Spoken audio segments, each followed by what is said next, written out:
Je suis Laetitia Chartrain, j'ai 41 ans. J'ai démarré sapeur-pompier volontaire en Haute-Garonne, puis je suis devenue sapeur-pompier professionnel durant 10 ans dans les rangs. Ensuite, j'ai passé le concours d'officier. Ça m'a conduit finalement à être officier de garde. Depuis peu, je suis responsable du service formation. Je suis devenue également référente mixité et lutte contre les discriminations. Je me suis retrouvée en fait dans les questions d'égalité un petit peu par hasard. Quand je suis rentrée de l'ENSOSP, l'école des officiers, finalement on avait doublé le nombre de personnes dans nos rangs en matière de femmes. Et du coup je me suis dit que ça pourrait être sympa de se rencontrer pour se connaître. On était passé de 3 à 6 femmes officiers sur 120. Et c'est là que finalement on s'est dit qu'on n'était pas très nombreuses et surtout qu'on avait des problématiques communes.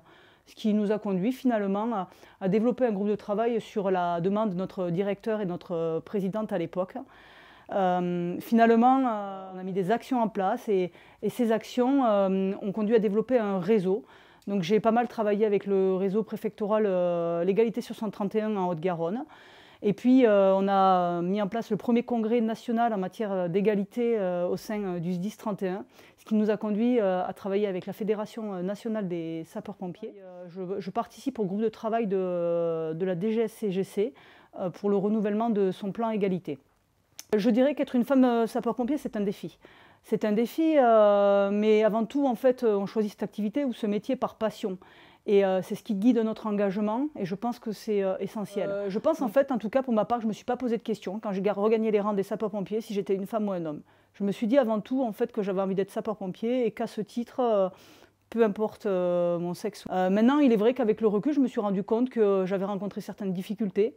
C'est vrai, on ne va pas se mentir, par moments ça peut être difficile. Par contre, j'ai envie de leur dire que si elles ont envie, il faut qu'elles continuent, il faut qu'elles s'engagent, parce qu'à un moment donné, elles rencontreront forcément une personne qui les accompagnera. Et ce qui compte, en fait, c'est vraiment d'aider, de servir, parce que je crois qu'à un moment donné, on s'est tous engagés pour ces raisons-là.